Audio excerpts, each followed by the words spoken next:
que Dragon Ball, c'est pas que des trucs, tu vois. Vraiment dommage. C'est vraiment dommage. Quand tu vois un mec comme Tezuka, je sais pas si tu peux mettre son visage un peu là.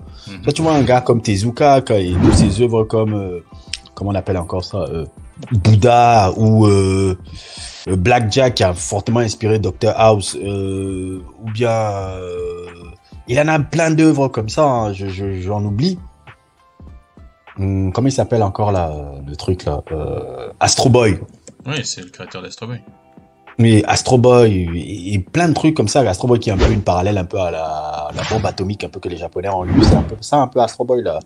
La manière de. Semble, hein. Je suis pas Oui, ça, en gros, c'était un peu ça. Quand tu vois tous ces éléments là, tu te rends compte que non, ce format là, il est aussi intéressant. Il est aussi intéressant, surtout quand tu t'intéresses, et j'en reviens toujours, surtout quand tu t'intéresses aux anciens gars là, aux anciens des années 70. Quand tu regardes un peu les héritiers un peu de ce genre de mecs là, les Naoki Urasawa, tous ces gars là. Ah, putain, Naoki Urasawa.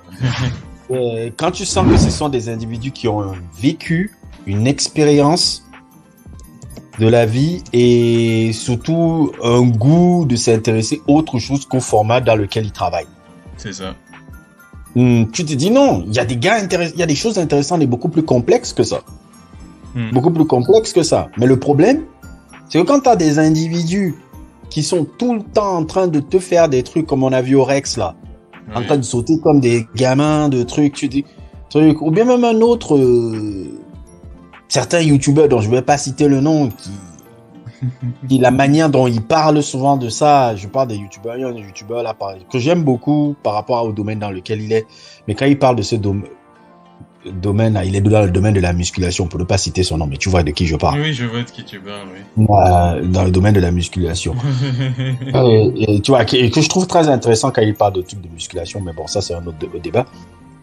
Et quand il parle de ces sujets, on a l'impression que c'est un enfant attardé. Tu ne donnes pas envie. Tu donnes pas envie aux gens de s'y intéresser. Tu fais comme un enfant attardé.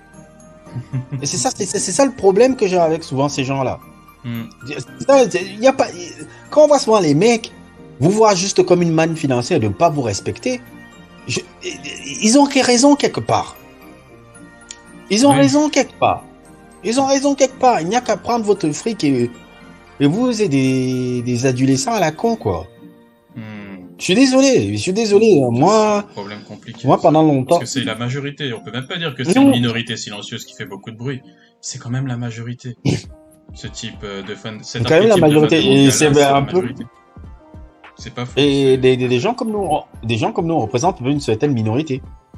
C'est-à-dire, on représente une minorité un peu qui a un peu un recul sur le truc qui regarde, qui essaie de se divertir, mais qui n'en fait pas, je sais pas. C'est une caisse, oui, c'est un petit peu aussi, des fois, bon, après, c'est mon analyse sociale et tout. On a un peu l'impression qu'il libère une frustration quelque part quand il s'excite de façon aussi démesurée sur Jujutsu Kaisen ou Naruto ou l'Attaque des Titans ou autre. Mais aussi, moi, je pense que l'analyse aussi qu'on peut faire, mais ça, je vais juste évoquer vite fait la question sociale, mais on va pas développer là-dessus, c'est pas le sujet. Mais c'est que, en fait, on est à une époque où le cinéma, ou dans les séries Netflix, il y a tellement peu de modèles de masculinité, il y a une pénurie de ça.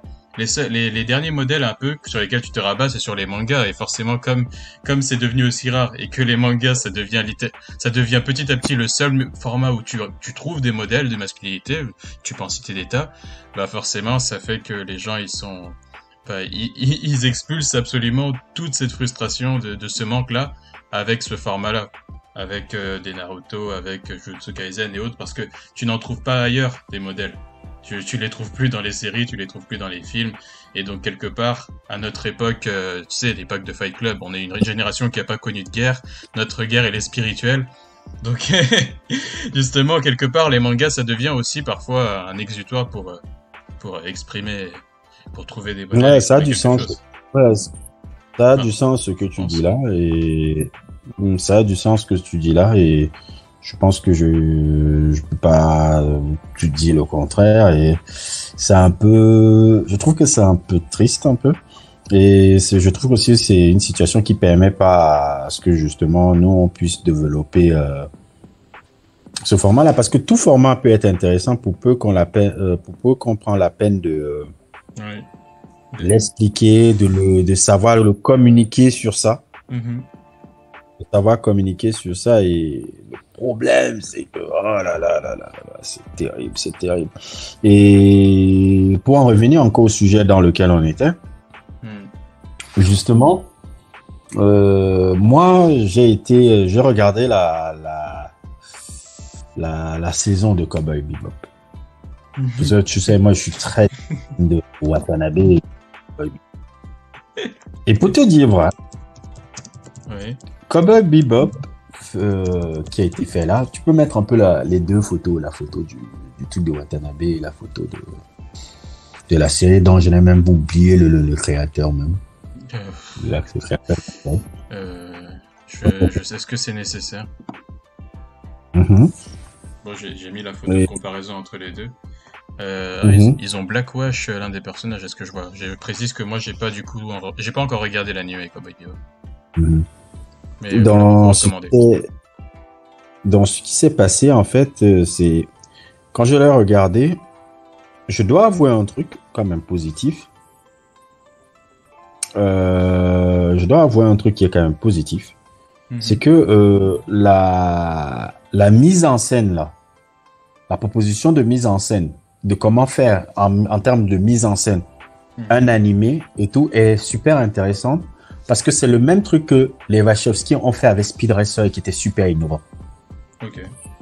Je parle dans le style de comment mettre en scène de l'animation, des décodes de l'animation avec des personnages réels, la manière dont c'est fait. Je trouve que c'est une très bonne idée et que c'est Speed Racer des Wachowski avaient déjà compris ça. C'est pour ça que je trouve que Speed Racer est un chef-d'œuvre sans qu'on s'en rende compte. Parce que c'était un truc qui était en avance. Maintenant, en ayant dit ça, le contenu quand même est pourri. Parce qu'on dirait, non, c'est pas possible. C'est pas possible. Mais pourquoi est-ce que c'est si mauvais, Cowboy Bebop? Parce que moi, j'ai juste vu en surface les explications de pourquoi la série est ratée, mais c'est quoi les vrais problèmes, en fait, de la série par rapport à l'anime? C'est que tu peux, pour retrouver l'anime a une ambiance jazzy. Okay. Pour moi, l'anime, c'est comme vraiment un suivre. Quand tu regardes l'anime, c'est comme si tu suivais un album de John Coltrane, quoi. C'est une ambiance jazzy, c'est une rythmique. Okay. C'est une rythmique, c'est une ambiance jazzy et haute et tout. Et pour vraiment, c'est très difficile. J'ai vu qu'un seul fan film qui a reproduit ça. Qui a reproduit complètement l'état d'esprit de ça. C'est une ambiance jazzy. Le problème un peu dans le Cowboy Bebop et autres et tout là, c'est comme si tu regardais une série américaine des années 90. Ils ont construit Cowboy Bebop là comme un peu ce que j'appelle un peu, comment on appelle ça, comme une série de buddy cop movie. Ok. Bounty Hunter movie. J'avais l'impression plus de regarder Le Rebelle. Je sais pas si tu te rappelles de cette série, tu as entendu parler de cette série Renegade. Ça, je connais pas. Le Renegade dans les... Tu tapes le titre Renegade avec Lorenzo Lama et Bobby Siskey. En gros, ce sont des chasseurs de primes. En gros, ce sont des chasseurs de primes, exactement. Comme truc, le background même un peu du personnage principal, joué par Lorenzo Lama. C'est un ancien policier et convaincu du meurtre de sa femme. Un peu comme tu vois dans Cowboy Bebop, là. Un peu le même délire. Okay. Et genre, le rebelle, je sais pas si tu as mis les images du rebelle pour que ce soit un peu sérieux. Oui, j'ai mis. Mais toujours des images. Ouais. Et justement, moi j'avais l'impression quand je regardais le Cowboy Bebop là, d'avoir affaire à ce genre de série télé là en fait. Okay. Tu vois un peu des buddy movies. Et Cowboy Bebop n'est pas un buddy movie. C'est pas un buddy movie. J'ai pas envie de voir un buddy movie quoi. Mais c'est si dérangeant. C'est pas un côté buddy movie. C'est dérangeant parce que ce n'est pas l'esprit du truc. L'esprit de Cowboy Bebop n'est pas un buddy movie. D'accord. C'est pas l'esprit d'un buddy movie. C'est pas centré sur la relation avec son gars là. Non, c'est pas du tout ça. C'est pas du tout ça. Et c'est pour ça que je me dis, c'est pas un buddy movie. C'est pas un buddy movie de trucs que tu vas faire des épisodes. Non. Non, c'est pas du tout ça. Donc C'est toi, pas du tout ça. Et... tu penses, du coup, tu es opposé à ce que si on fait une adaptation de manga, qu'on change, qu'on prenne des libertés de ce genre, quoi.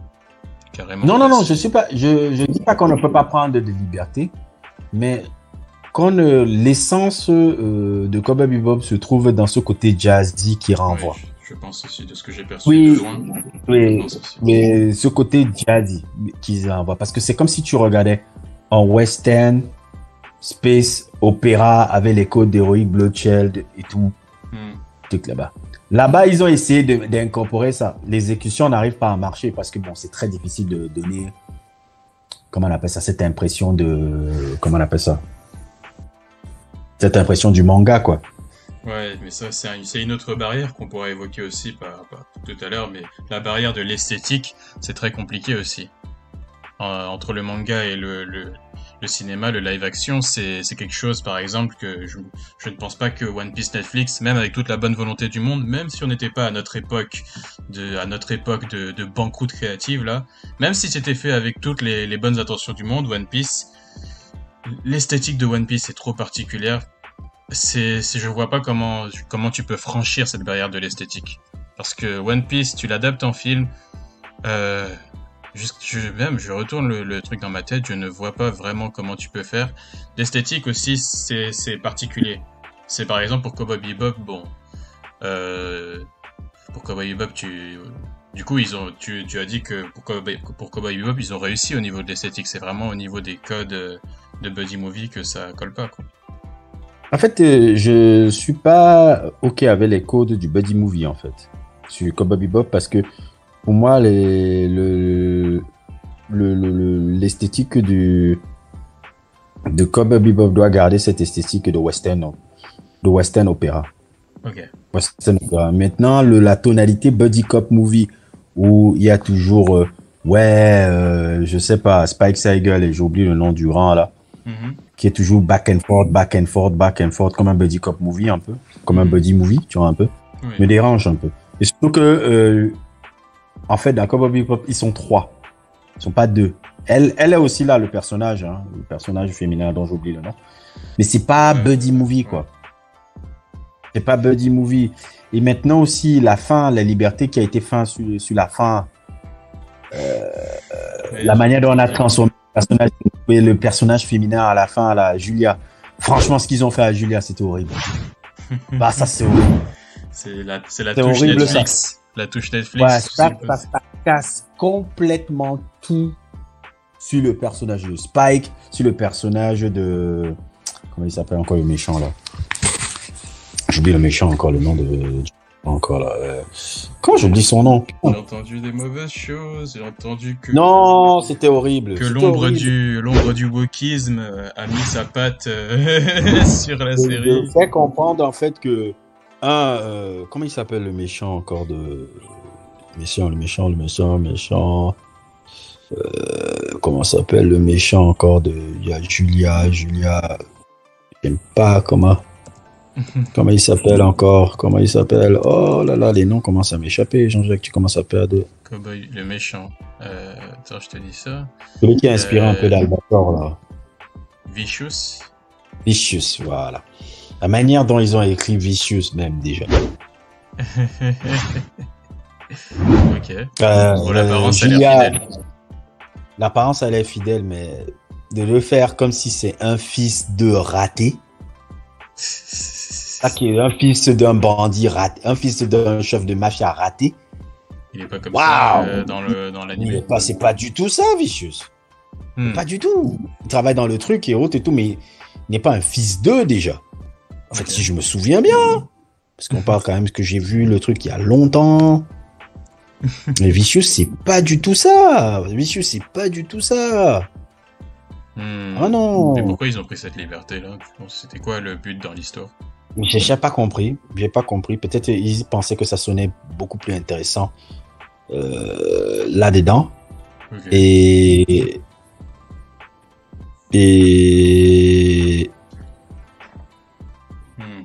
Et je trouve que c'était dégueulasse un peu. Et faire encore que Julia soit, si je me trompe pas, Julia là-bas, dans le truc. On a fait que c'est elle qui manipulait Vicious, en fait. Pour prendre le truc de l'armée des Red Dragons, Crime, Syndicate, et qu'elle trahit Spike. D'accord. Alors que le personnage meurt, je sais pas si tu vois un peu. Il y a une figure christique un peu que Vierge Marie, un peu que le personnage de Julia dans Cowboy Bebop, un peu. Ok. Là, c'est l'animé. Et ce qu'ils ont fait là, non, mais c'est n'importe quoi. C'est n'importe quoi. Donc c'est elle qui contrôle le gars dans l'ombre, c'est elle. Ok. Oui, que c'est elle en fait qui a joué le truc, après qu'elle trahit Jean Spike. Je dis merde. Wow, les gars, c'est chaud. J'aime bien les libertés, mais ça c'est pas la liberté, ça c'est vous carrément vous chiez sur le truc quoi. Mais pourquoi dans l'animé elle trahit pas Spike du coup? Non. Julia meurt, mais Julia apparaît récemment à partir de flashback, elle n'est plus vivante. Ah, mais alors pourquoi elle est vivante là ici? Non, c'est-à-dire que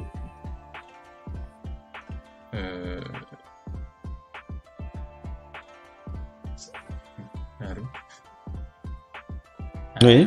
Non, si elle apparaît la plupart du temps dans des flashbacks juste aux 2 derniers épisodes en fait. Okay. Juste aux 2 derniers épisodes. Et du coup, elle n'est pas dans l'animé alors. C'est juste à la fin qu'elle apparaît. Elle apparaît juste par. Elle est un peu le MacGuffin. D'accord. De Cowboy Bebop. C'est-à-dire que c'est elle le centre. C'est ça qui est la motivation des personnages, justement de Vicious et de Spike. C'est ça un peu, c'est le cop. Il y a une histoire de vengeance. D'accord. Ok, je vois. C'est un petit peu comme dans le survivant avec. En gros, c'est ça. C'est plus une histoire de vengeance. Le survivant avec. J'ai oublié comment il s'appelle. Avec justement Kenshiro et Shin, si tu veux. Oui, Kenshiro, c'est à peu près un peu ça. Et Julia au milieu un peu. Oui. Ah, mais elle s'appelle pareil. Elle s'appelle pareil, Julia. Ouais, elle s'appelle Julia aussi. Et moi, je trouve qu'ils ont complètement raté ce truc-là, mais c'est dégueulasse, mais à un niveau.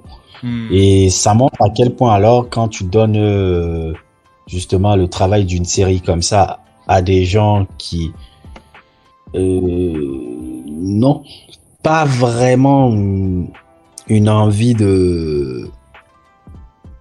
qui n'ont pas vraiment une compréhension complète de ce qu'ils font, ça donne des ratés comme on a vu. Et pour l'instant, les projets Netflix, la grande majorité des projets Netflix et des sorties Netflix me donnent seulement le dégoût parce que je pense que ces gars-là, complètement à côté de la plaque. Ouais, Netflix, c'est une machine à fric, hein.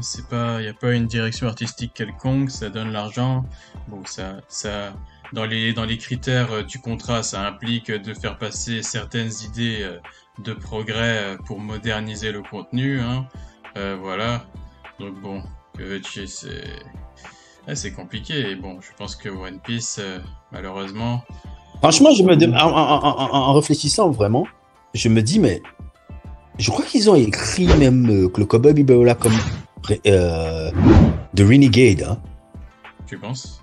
Plus que... Ouais. Parce que c'est presque le même délire. Hein. C'est chasseur de primes. Chasseur de primes. Spike, le personnage de Lorenzo Lama, là, j'ai oublié son nom encore là. Le personnage de Lorenzo Lama, c'est le gars flic déchu, quelque chose comme ça. Là où Spike, c'est ancien truc de gangster déchu, qui est développé. C'est à peu près un peu le même délire. Hein. C'est à peu près le même délire. Hein. Je me demande même pas. Bon, bref, peut-être c'est complètement ça, parce que c'est. Mais les gars, c'est le Bobby Six Killer aussi, c'est. Tu dis? Non, c'est possible. C'est possible. J'ai pas compris. Non, j'ai dit. Oui, c'est à peu près. Maintenant, quand je me revois, je dis merde. C'est assez bizarre, mais bon. Bref. Vas-y, continue. Qu'est-ce que tu penses du commentaire de Pape Bouba Diop?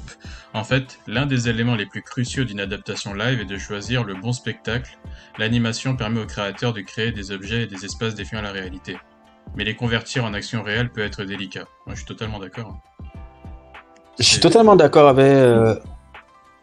Ouais, bah ce que Pape Bouba Diop... exemple, c'est One Piece, je suis désolé, mais comment